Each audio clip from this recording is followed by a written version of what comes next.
नमो वरिहन्ताणं नमो सिद्धाणं नमो आयरीयाणं नमो वज्रायाणं नमो लोयसहसाहुनं वन्दितु सर्वसिद्धे ध्रुवमचलमणोवमं गतिं पट्टे वोच्छामि समयपाहु केवली भणिदम् नमः समयसाराय स्वानुभूत्या चकासते चित्स्वभावाय भावाय सर्वभावान्तरक्षिते निज स्वरूप को परमरस जामे भरो अपार वंदो परमानंदमय समय सार अधिकार। आश्रव अधिकार प्रारंभ हुआ और चर्चा अपनी चल रही थी कि ज्ञानावरणादि जो 8 कर्म हैं उनके आश्रव का निमित्त कौन है? मिथ्यात्व, अविरति, कषाय, योग, ऐसे जो असंग आश्रव उनको भी आश्रव कहा। और उसका भी निमित्त कारण कौन? कि राग द्वेष मोह रूप परिणमित जीव। अगर जीव मोह राग द्वेष रूप परिणमित ना हो तो पूर्वबद्ध कर्म का उदय भी ना हो, और जब वो उदय ना हो तो नवीन कर्म का आश्रव भी नहीं होगा। इतनी चर्चा अपनी कल तक हो चुकी थी। निकालिए पेज नंबर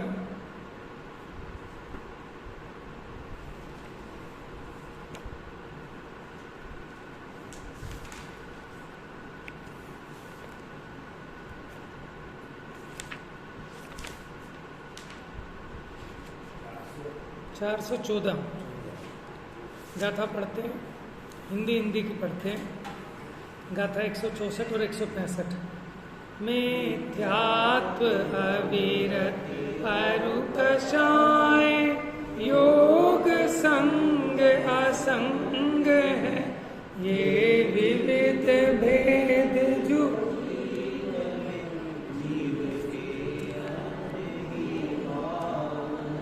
अरुवे ही ज्ञानावरण आदिक कर्म के कारण बने।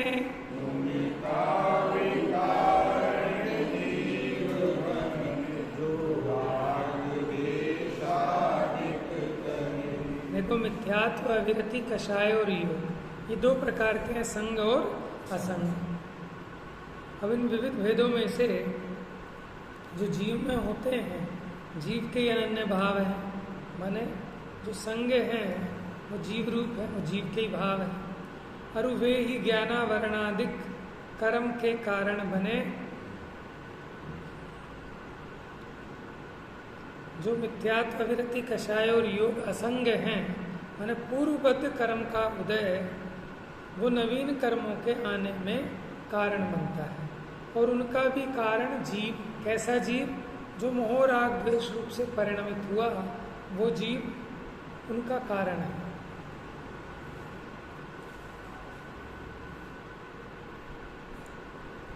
पंडित जयचंद जी छाबड़ा साहब का भावार्थ।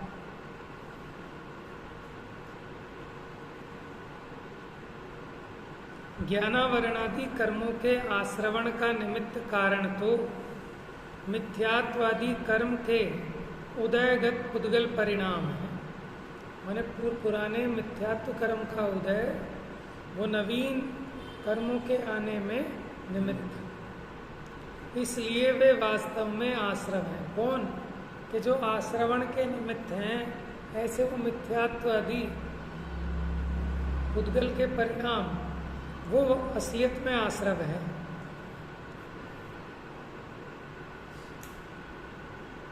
और उनके कर्माश्रवण के निमित्त भूत होने का निमित्त जीव के राग द्वेष मोह रूप अज्ञानमय परिणाम है।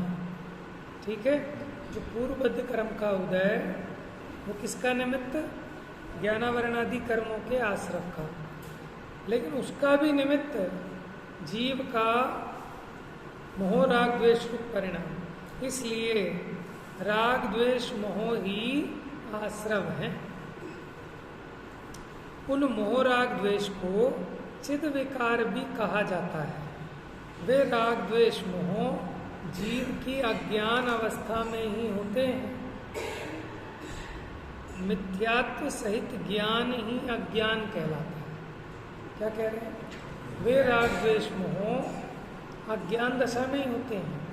अज्ञान दशा का मतलब क्या बताया कि मिथ्यात्व सहित जो ज्ञान है उसी को यहाँ अज्ञान कह रहे हैं।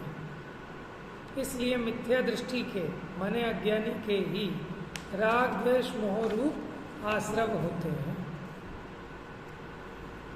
तो आपका प्रश्न आना चाहिए, क्या सम्यक दृष्टि के मोह राग द्वेष नहीं है?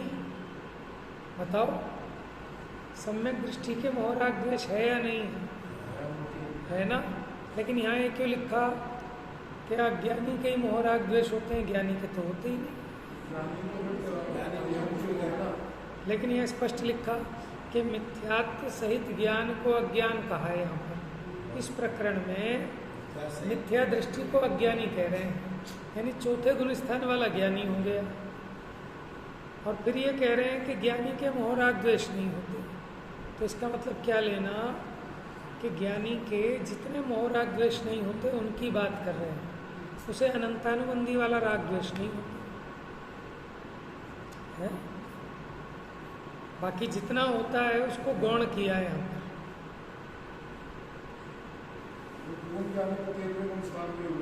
है हाँ, लेकिन वो यहाँ भी नहीं कह रहे उसको। वो तो कह रहे हैं, हम यहाँ कह रहे हैं मिथ्यात्व सहित जो ज्ञान है उसको यहाँ ज्ञान कहते हैं।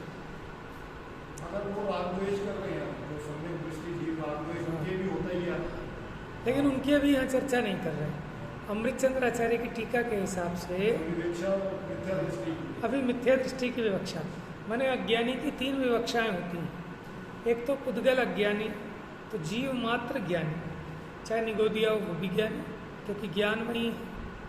और जो जड़ है वो अज्ञानी, एक विवक्षा तो ये। इसमें सारे जीव ज्ञानी ठहरे, चाहे एक इंद्रिय हो चाहे कोई हो। दूसरी विवक्षा मिथ्या दृष्टि अज्ञानी, तो चौथे गुण स्थान से लेके ऊपर तक सारे ज्ञानी। तीसरी विवक्षा कि जब तक केवल ज्ञान नहीं होता तब तक अज्ञानी, तो फिर केवली और उससे ऊपर के ज्ञानी। तो इन तीन विवक्षाओं में जहाँ जैसा विवक्षा हो उसको ग्रहण करना। ये तो अमृतचंद्र आचार्य के हिसाब से थी। जब जैसेन आचार्य को पढ़ेंगे देखते हैं वो क्या विवक्षा लेते हैं। समूह पीठिका अनुवाद, माने जैसेन आचार्य के हिसाब से अब इंट्रोड्यूस कर रहे हैं इसको, प्रकरण को, इंट्रोडक्शन। क्या कहते हैं? अब आश्रव प्रवेश करता है। कहाँ प्रवेश करता है? कहाँ? रंगमंच पर मंचन हो रहा है ना इसका, जहाँ सम्यक भेद ज्ञान की भावना रूप परिणत कारण समय सार रूप संवर नहीं है। देखो संवर क्या है कि भेद ज्ञान की भावना, वो भी सम्यक भेद ज्ञान की भावना रूप जो परिणमित हुआ, ऐसा कारण समय सार रूप संवर नहीं है। क्योंकि जहाँ संवर होगा वहाँ आश्रव कैसे टिकेगा? आश्रव वहीं तो आएगा कि जहाँ संवर नहीं है।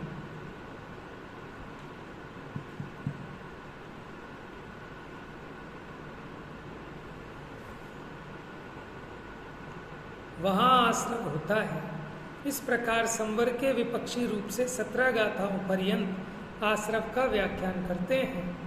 वहाँ प्रथम तो वीतराग सम्यक दृष्टि जीव के राग द्वेष मोह रूप आश्रव नहीं होते। अभी वीतराग सम्यक दृष्टि कौन है? कह रहे हैं वीतराग सम्यक दृष्टि जीव के मोह राग द्वेष रूप आश्रव नहीं होते। इसका मतलब सराग सम्यक दृष्टि के होते हैं। क्या कह रहे हैं? वीतराग सम्यक दृष्टि के मोह राग द्वेष रूप आश्रव नहीं होते। यानी यहाँ वो ले रहे हैं कि जो सम्यक दृष्टि अपनी अनुभूति में लीन है उसके मोह राग द्वेष माने बुद्धिपूर्वक वाले तो नहीं होते।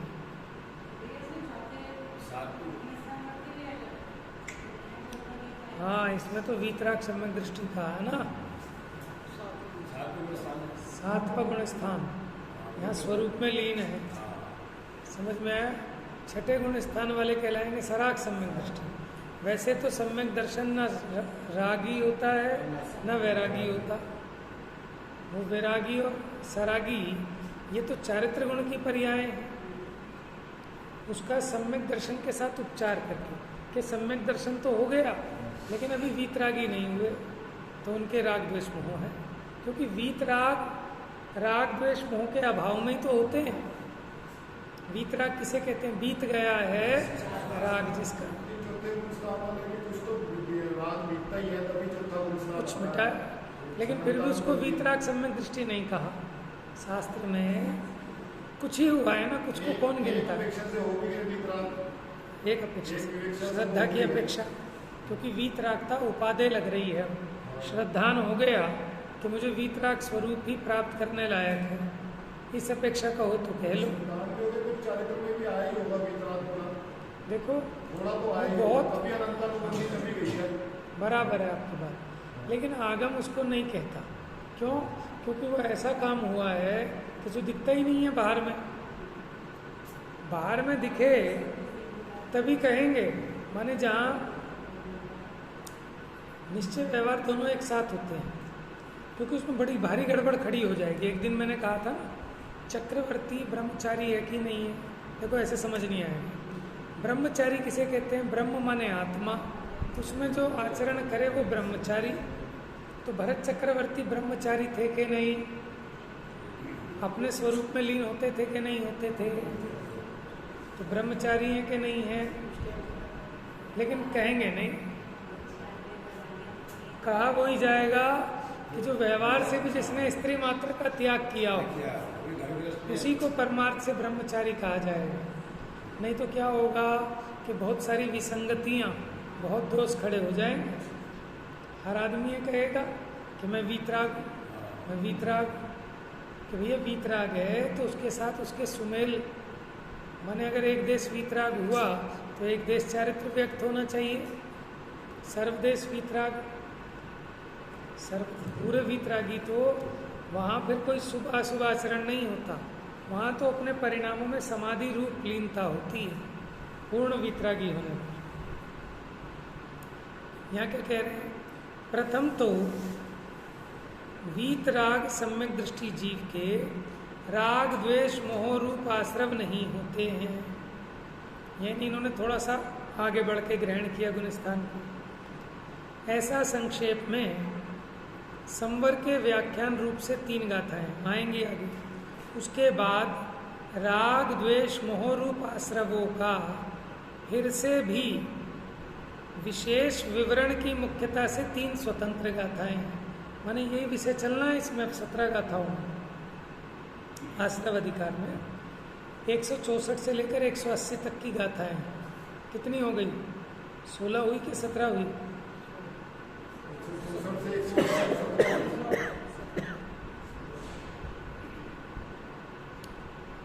क्योंकि 164 भी शामिल है और 180 भी।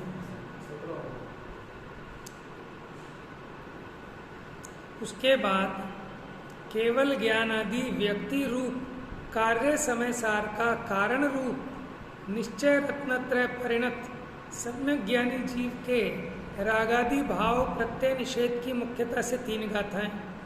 फिर उस ही ज्ञानी जीव के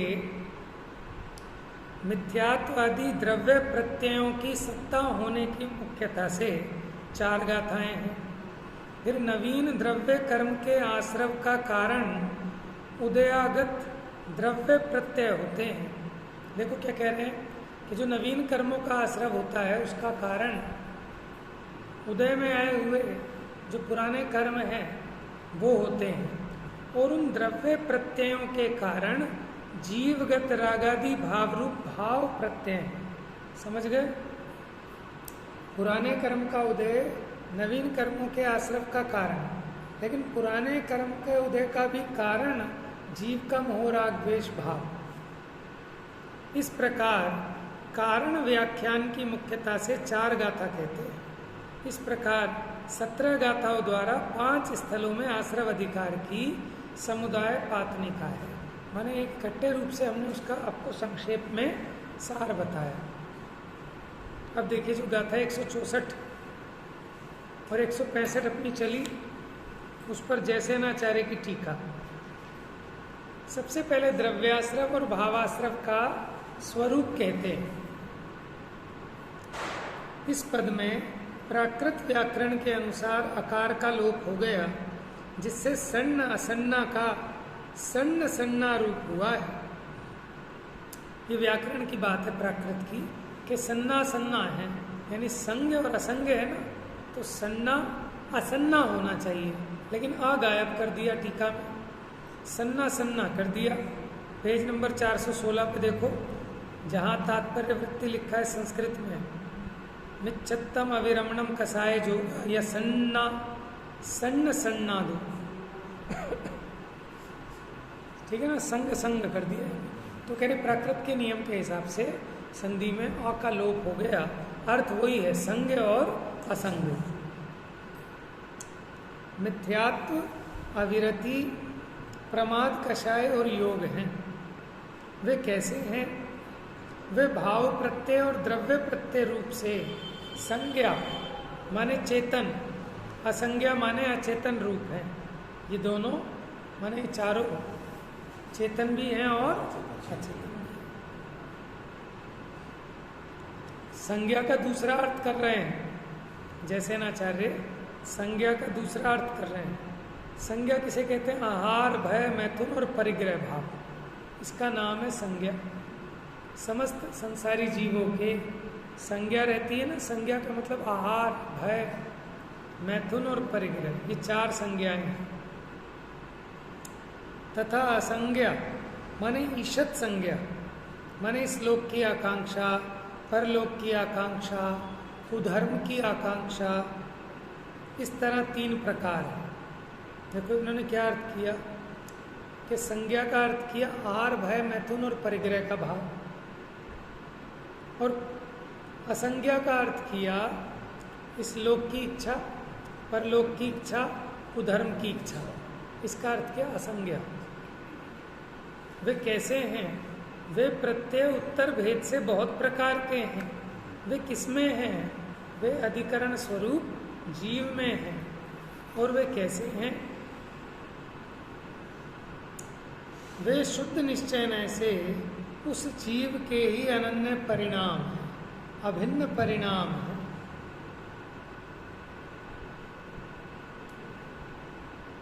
किसको कह रहे हैं जीव के अभिन्न परिणाम है? कि चाहे वो आहार, भय, मैथुन, परिग्रह की इच्छा हो, चाहे इस लोक की वांछा, परलोक की वांछा और कुधर्म की इच्छा रूप जो भाव है। अभी जो इच्छा रूप भाव किया ये तो जीव का ही भाव है ना, जीव ही अपने इस भाव में तन्मय है, उद्गल ने तो नहीं करा दिया कोई, इसलिए उसको कह रहे हैं शुद्ध नय से उस जीव के ही अनन्य परिणाम है, अभिन्न परिणाम है।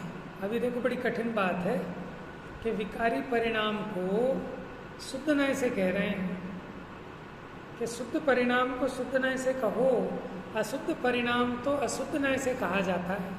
लेकिन यहाँ जो संज्ञा का अर्थ लिया आहार, भय, मैथुन और परिग्रह, असंज्ञा का अर्थ इस लोक की वांछा, परलोक की वांछा और कुधर्म की वांछा, ये जो विकारी भाव हैं ये कह रहे हैं जीव के ही अनन्य परिणाम है, और वो भी शुद्ध नय से। शुद्ध नय का मतलब क्या होता है कि एक द्रव्य को दूसरे द्रव्य में मिलाकर निरूपण ना करे, वो शुद्ध द्रव्य। तो ये तो जीव के ही भाव है ना, प्योरली। कोई ऐसे थोड़ी पुद्गल के भाव है या दोनों ने मिलके किए, ऐसा नहीं। ये तो जीव के ही भाव है, विकारी है, इसलिए उसे शुद्ध निश्चय से उस जीव के ही अनन्य परिणाम है, अभिन्न परिणाम है। और वे पूर्वोक्त द्रव्य प्रत्यय उदय में आते हुए निश्चय चारित्र के अविनाभावी वीतराग सम्यक्त के अभाव होने पर शुद्धात्म स्वरूप से गिरने वाले जीवों के, देखो जो पुराने कर्म का उदय है तो जिसके वीतराग सम्यक्त्व का अभाव है और जो शुद्धात्म स्वरूप से गिरने वाले जीव हैं उनके ज्ञानावरण आदि 8 प्रकार के द्रव्य कर्माश्रवों के कारणभूत होते हैं।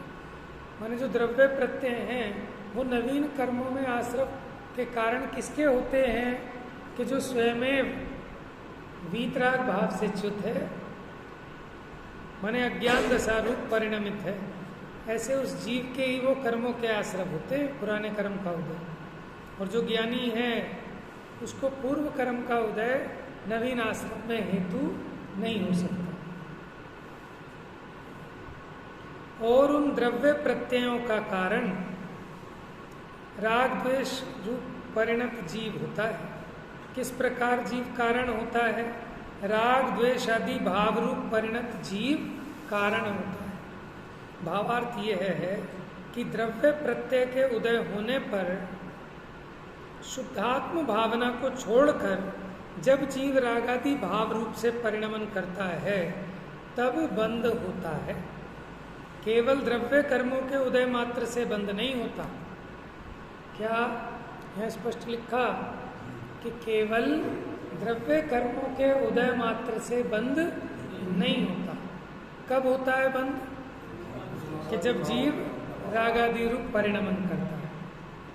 यदि द्रव्य कर्म के उदय मात्र से बंध होता तब तो हमेशा ही कर्मोदय विद्यमान होने के कारण संसार हमेशा ही बना रहता।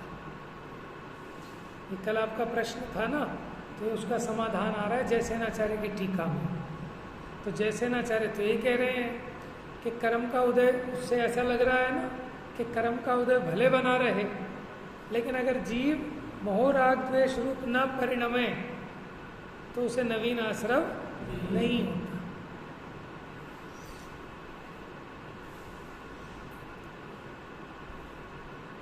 लेकिन ये गजब की बात है कि जब जीव रागादि रूप परिणमित नहीं होता तो उत्संबंधी माने और कर्मों का उदय हो भले, लेकिन वो राग द्वेष संबंधी जो कर्म हैं उनका भी उदय नहीं होता है। यदि द्रव्य कर्म के उदय मात्र से बंद होता, देखो ऐसा होता ही नहीं ना पहले तो वो ये कहना चाहते हैं कि अकेले द्रव्य कर्म के उदय से नहीं होता, उसके साथ में तू भी राग द्वेष रूप परिणमित होता है, तब उसको कर्म के आश्रव का निमित्त कहते हैं। तो अगर ऐसा होता तब तो हमेशा ही कर्मोदय विद्यमान होने के कारण हमेशा संसार बना ही रहता। किस कारण से संसार बना रहता? क्योंकि संसारी जीव के हमेशा कोई ना कोई कर्म का उदय तो विद्यमान होता ही है, इस कारण संसार बना रहता है। तो फिर द्रव्य कर्मोदय बंध का कारण नहीं है।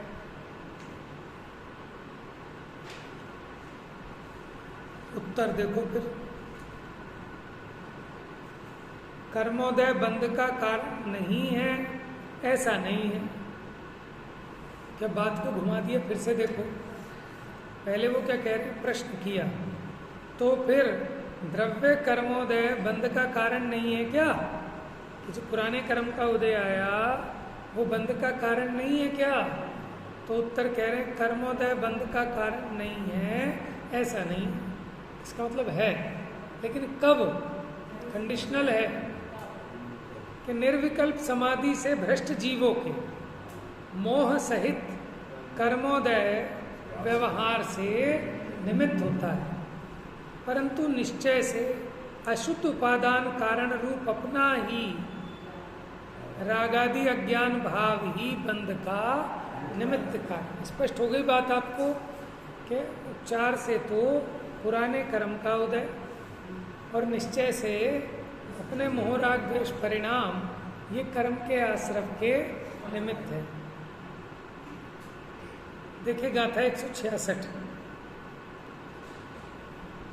अब कहते हैं कि ज्ञानी के उन आश्रवों का अभाव है। किन आश्रवों का अभाव है? देखते हैं। नत्थिदु आसव बंधो सम्मा दिठिस आसवणिरोहो संते पुवणि बद्धे जान दिसोते अबंधंतो सददृष्टि को आश्रव नहीं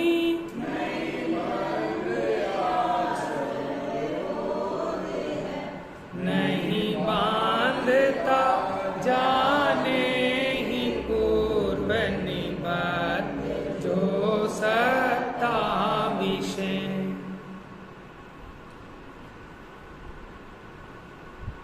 सददृष्टि को आश्रव नहीं,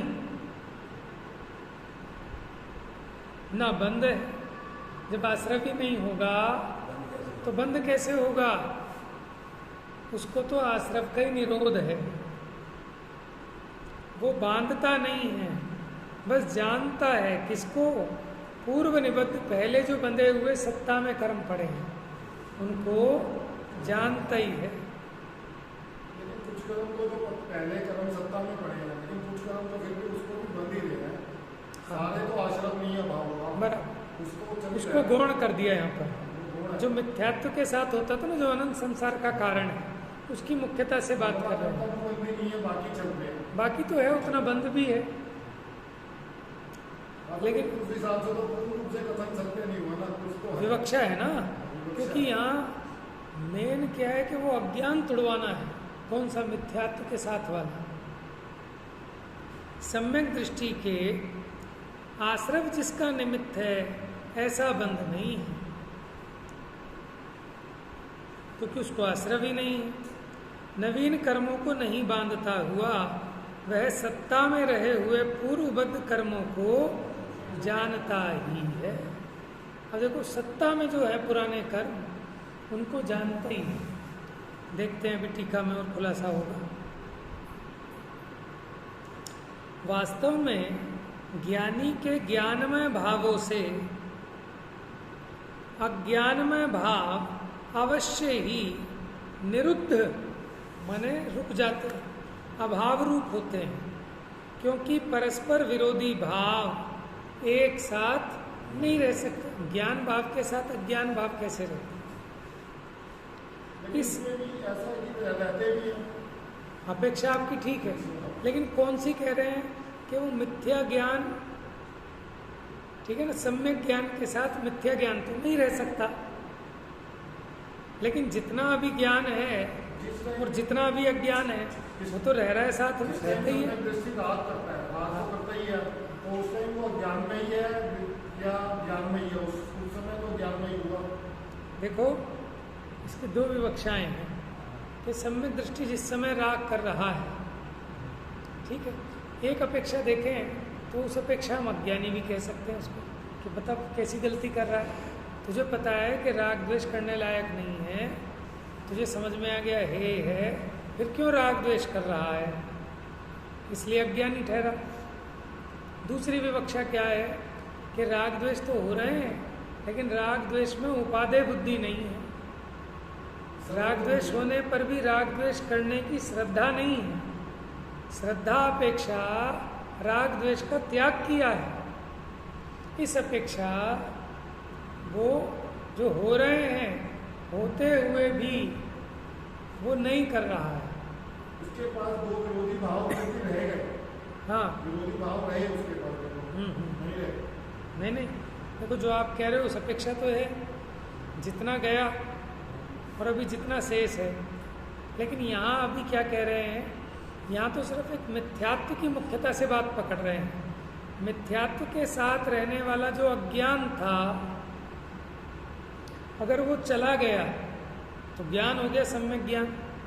अब सम्यक ज्ञान होने पर मिथ्या ज्ञान रह सकता है क्या साथ साथ? ये बात कह रहे हैं, तो उनको विरोधी कह रहे हैं। उसमें विरोध नहीं है, वो तो होते हैं। राग के टाइम पे भी वो सम्यक दृष्टि ही है। हाँ, राग हुआ बराबर उस टाइम पे सम्यक दृष्टि है, क्योंकि श्रद्धा तो उसकी सही है ना। अचारित्र हो रहा है उसको उस समय।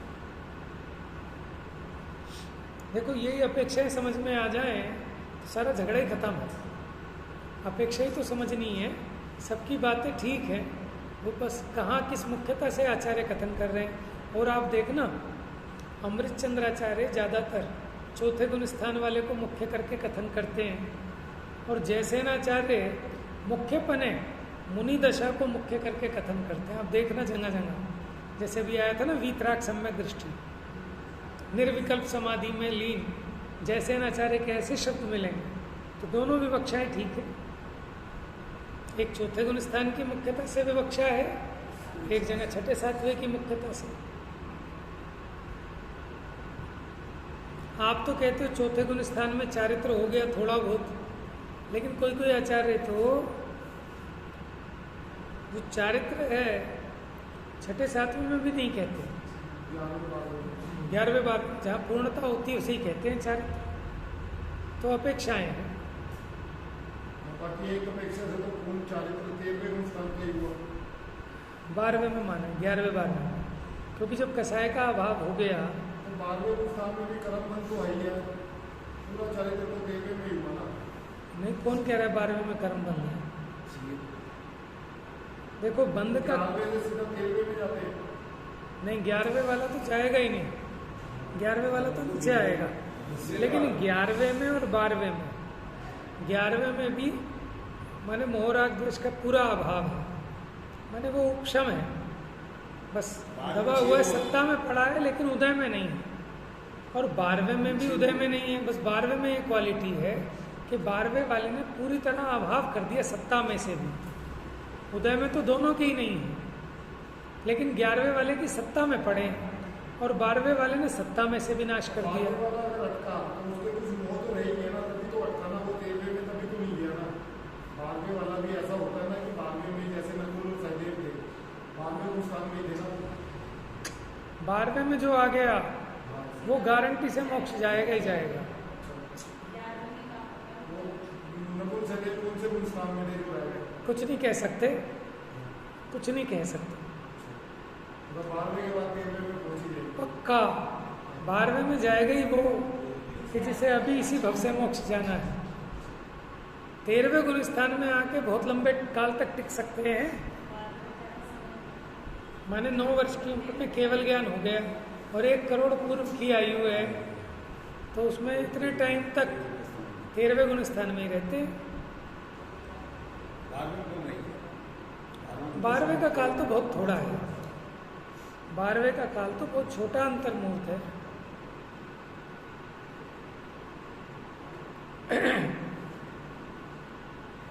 तो यहाँ क्या कह रहे हैं कि जब इसको समझ में आ गया कि आश्रव दुख रूप है, अब वो आश्रव को सुखरूप कैसे माने? ऐसा मानने में तो विरोध है ना। तो इसलिए कहते हैं वास्तव में ज्ञानी के ज्ञानमय भावों से अज्ञानमय भाव अवश्य ही निरुद्ध अभाव रूप होते हैं, क्योंकि परस्पर विरोधी भाव एक साथ नहीं रह सकते। इसलिए अज्ञानमय भाव रूप राग द्वेष मोह, देखो कौन से राग द्वेष मोह? अज्ञानमय राग द्वेष, माने मिथ्यात्व के साथ जो होते थे उनका निरोध होने से ज्ञानी के आश्रव जिनका निमित्त है ऐसे पुद्गल कर्मों को नहीं बांधता। जब आश्रव ही नहीं होगा तो बंध कैसे होगा? पहले आश्रव होता है, आश्रव कारण है और बंध कार्य है। तो पुद्गल कर्मों को नहीं बांधता। सदा आकर्तृत्व होने से नवीन कर्मों को न बांधता हुआ सत्ता में रहे हुए पूर्वबद्ध कर्मों को स्वयं ज्ञान स्वभाववान होने से मात्र जानता ही है। ज्ञानी का ज्ञान ही स्वभाव है, कर्तापना नहीं। यदि कर्तृत्व हो तो कर्म को बांधे, ज्ञातृत्व होने से कर्म बंद नहीं करता। ज्ञानी के अज्ञान में भाव नहीं होते और अज्ञान में भाव न होने से राग द्वेष आश्रव नहीं होते, आश्रव न होने से नवीन बंध नहीं होता। इस प्रकार ज्ञानी सदा ही अकर्ता होने से नवीन कर्म नहीं बांधता और जो पूर्वबद्ध कर्म सत्ता में विद्यमान हैं उनका मात्र ज्ञाता ही रहता है, मनुष्य भेद विज्ञान करता है तो वो निर्जरा को प्राप्त होते हैं। देखो, अविरत सम्यक दृष्टि के भी अज्ञान में राग द्वेष मोह नहीं होता। जो मिथ्यात्व सहित रागादि होता है वही अज्ञान के पक्ष में माना जाता है। माने मिथ्यात्व अगर चला गया तो राग द्वेष मोह हो रहे हैं ना, लेकिन वो अज्ञान रूप नहीं कहलाएंगे। अज्ञान रूप तभी कहलाएंगे जब तक मिथ्या ज्ञान है। सम्यक तो सहित रागादिक अज्ञान के पक्ष में नहीं है। सम्यक दृष्टि के सदा ज्ञान में परिणमन ही होता है। उसको चारित्र मोह के उदय की बलवत्ता से जो रागादिक होता है उसका स्वामित्व उसके नहीं है। माने वो उसको करना नहीं चाहता, उसको उसमें एकत्व बुद्धि नहीं है, उसको अपना स्वरूप नहीं गिनता। वह रागादि को रोग समान जानकर प्रवर्तता है। बस खुलासा हो गया इसमें पूरा। वो राग तो हुआ लेकिन राग को रोग के समान जानकर प्रवर्तता है। अब रोग को कैसा मानते हो आप? हे मानते हो। और अगर उपादेय मान लो तो वो अज्ञान में हो जाएगा। तो जो ज्ञानी है उसके जो राग है अभी, लेकिन उस राग को भला नहीं मानता, इसलिए उसका वो राग अज्ञान में नहीं है।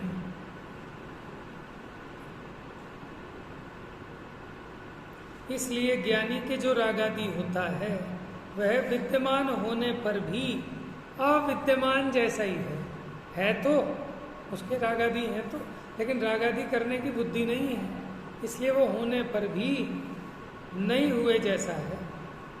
वह आगामी सामान्य संसार का बंध नहीं करता, मात्र अल्प स्थिति अनुभाग वाला बंध करता है। माने जैसा समस्त अज्ञानियों को अनंत संसार का बंध होता है वैसा बंध नहीं करता। बंधता है तो अल्प स्थिति अनुभाग वाला। ऐसे अल्प बंध को यहाँ नहीं गिना है। समझ में आया? जैसे आपसे 1 करोड़ रुपए की पेमेंट आनी थी, 99,99,900 रुपये आ गए तो क्या कहते हैं? भाई साहब आ गए कि हाँ जी साहब पैसे आ गए आपके हैं, वो आ जाएंगे। जिसने इतने दे दिए वो इतने क्या मारेगा? 90-99 रुपये। समझ में आया?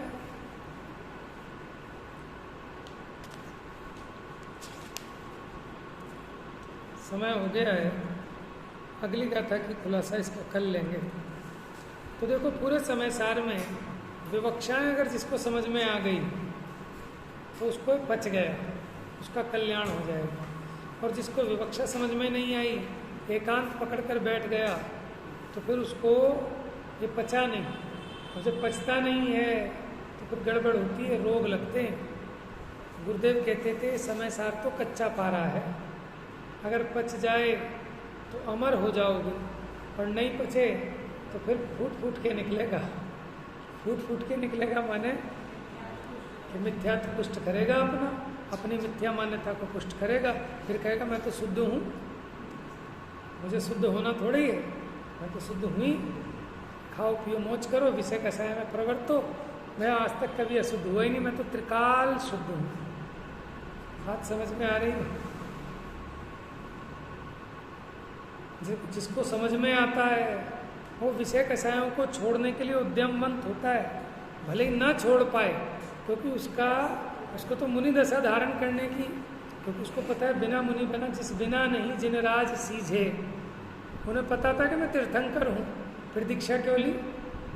पता है भैया भले ही तीर्थंकर हो, लेकिन जब तक विषय कषायों का त्याग नहीं करते उनका भी बेड़ा पार होने वाला। और फिर जब सुख बुद्धि है ही नहीं विषय कषाय में, उसी का नाम तो सम्यक दर्शन है कि जिसको विषय कषाय में, जिसमें सारे अज्ञानी सुख मानते हैं, उन्हें समझ में आ गया इसमें मेरा सुख, तो फिर उनमें क्यों रमेगा? अपना स्वरूप सुखरूप है, उसमें रमेगा। समदृष्टि द्रग धारी की मोहे रीत लगत है अटापटी। क्यों भाई?